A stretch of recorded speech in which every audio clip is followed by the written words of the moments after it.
Well, I started the charity really as a reaction to a visit that I made in 1997. I went out there to get material, and I've revisited my old fieldwork sample that I had constructed, so to speak, from my PhD work 15 years before. And I was shocked and actually quite upset. The poorer end of the scale had got poorer, and the richer had inevitably got richer. And I just did it on the spur of the moment, really. I started it. Met with the sisters who I knew and asked them to help me. I had my ex-field assistant, Mariani. I asked him to help me, and we started it in 1997.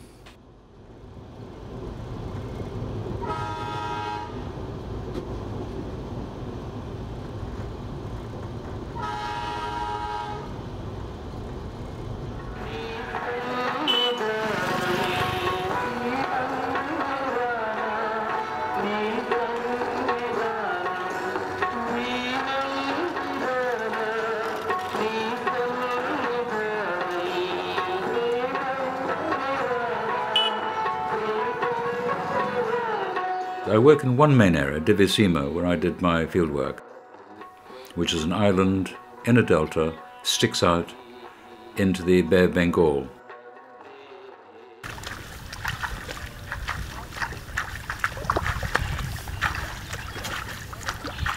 "90% of the people that I work with are landless labourers. They cannot improve their lives. They put up with their lives and they put a good face on it, I suppose, to outsiders, but they cannot improve their lives because they only work 4 months a year, these women, in a good year in the fields.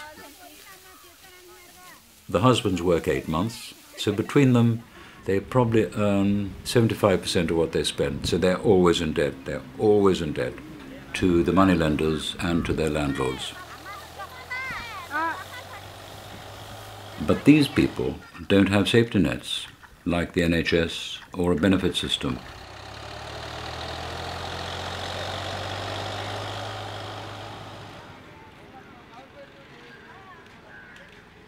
You get people who have businesses pumping up tyres in Centre. That's a business. You have people selling bottle tops. That's a business.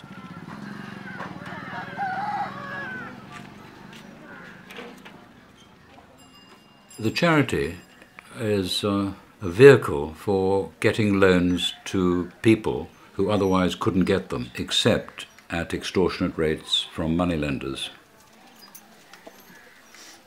It's based on the microcredit system, and the structure of it was savings groups. You get 10 or 15 women in a group. They all put in a certain amount every month into a joint bank account. After 6 months, I would match whatever they had in their bank account, which would encourage them to remain serious about it. The essence of it was that one woman saving on her own for a year could buy, let's say, 2 legs of a buffalo, possibly, or 10 chickens. If she stayed in a savings group, what she could borrow was the equivalent of a buffalo or an acre of land to lease. In other words, the loan was much, much bigger than she would ever get. The sisters I work with are Sisters of Cluny, a French order. They have communities all over India. But my relationship with them is crucial, and it's a very close one. I've known them all, and I'm carrying out, or they are carrying out for me, with my money, what they want to do as well. So we have a very common purpose. The sisters provide hostel accommodation for poor children from the outlying villages, and they stay there for the term. And they educate them in Telugu and then English medium virtually for nothing. They know I'm not a Catholic. I say I'm a pagan, which they laugh at. And one of my requirements is that any village we work in, or I fund, has to include a higher percentage of Hindus than Christians. They will also take anybody, and they agree. We get on very well on that basis.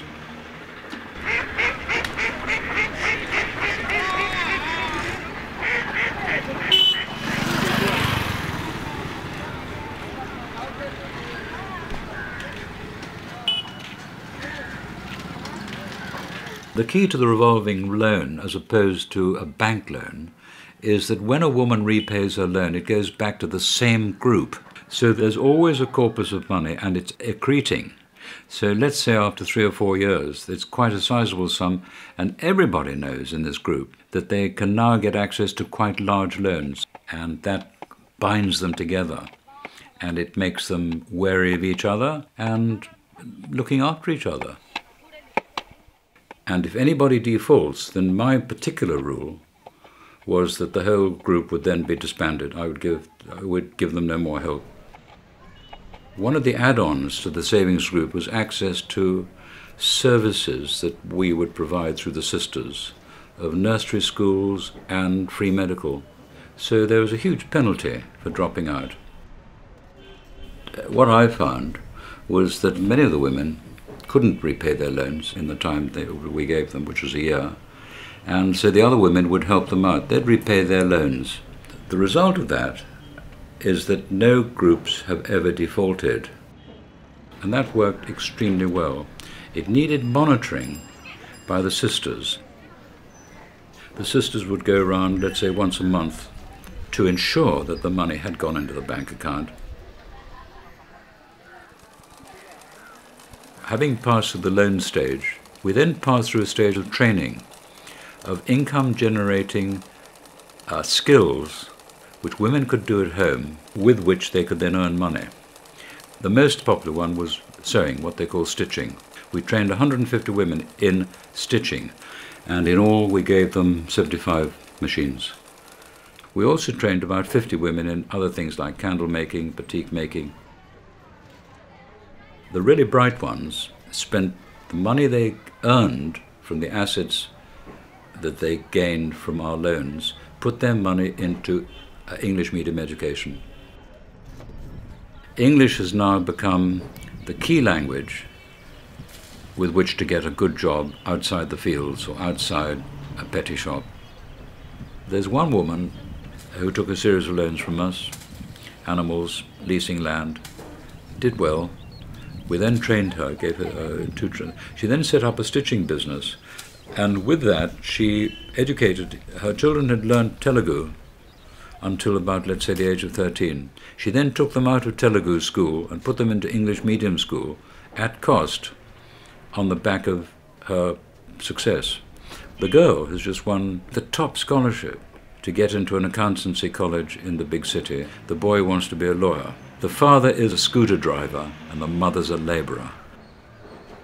So the savings group idea is fundamental to improving their lives. And without it, it would seem that they will go back to where they were and slide.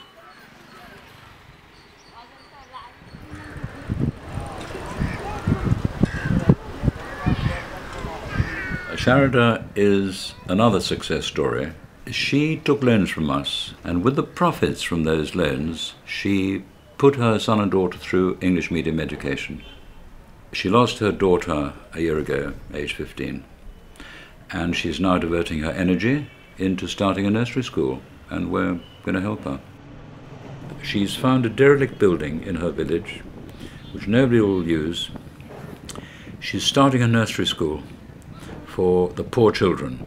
We provided £500 to restore this building, a new roof, stronger walls, plastering, painting, new steps, equipment, and security, i.e. windows that shut, for £500.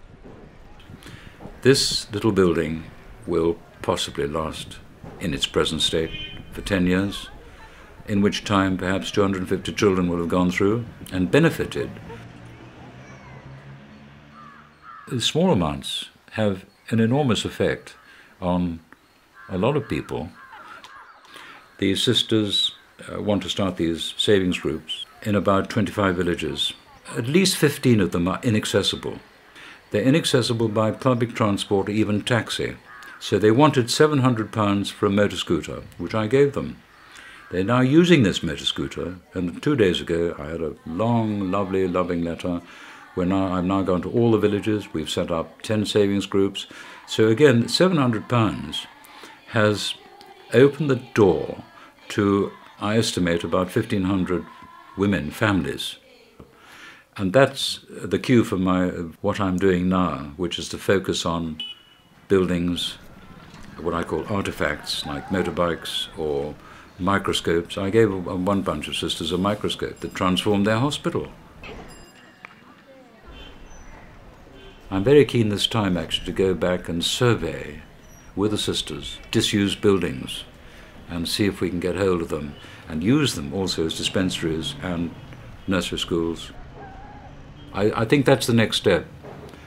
Things that will last as opposed to getting people off the hook.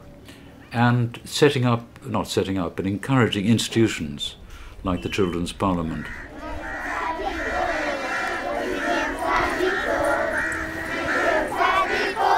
Well, the Children's Parliament is an invention by the Clooney sisters for children from all families to come together and to discuss the issues that they face in their everyday lives.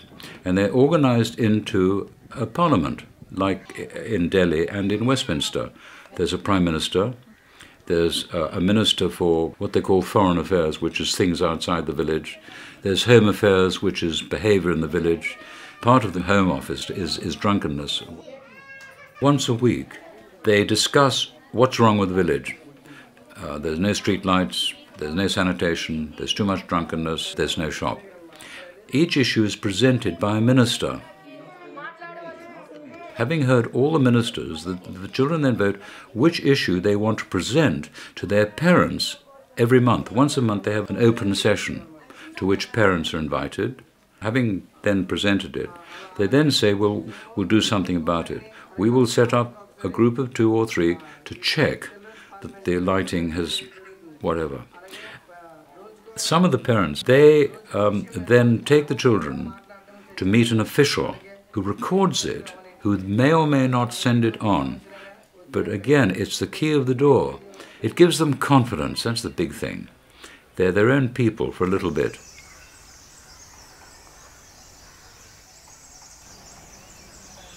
We're very small. We have between 1,000 and 1,500 women in our projects at any one time. Over the years, I think we've probably reached 3,000 to 4,000 women. That's 3,000 to 4,000 families.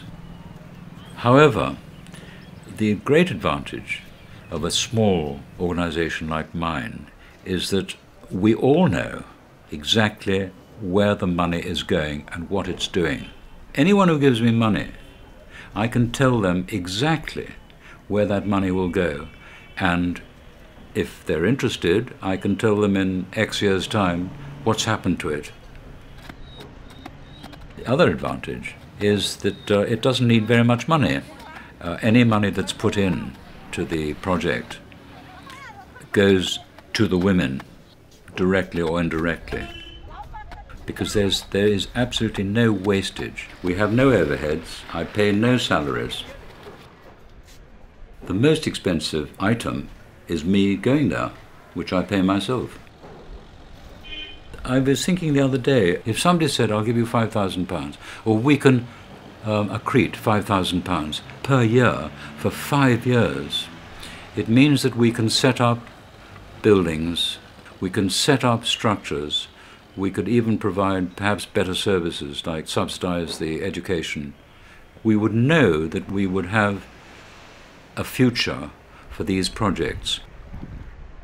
One of the great sadnesses in this whole business is that people go in with huge intentions, perhaps some money, a lot of money, and they start projects and they fold up after 2 years, 3 years, and there's nothing left.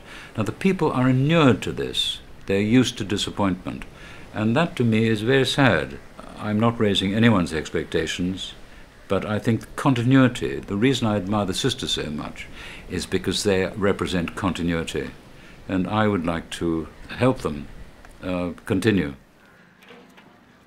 I've often, no, I won't go into that. I've often thought I've had enough, but I don't. I never. I always say I've had enough of this, but I don't. I don't chop it. I can't chop it, it's simple as that. I cannot do it.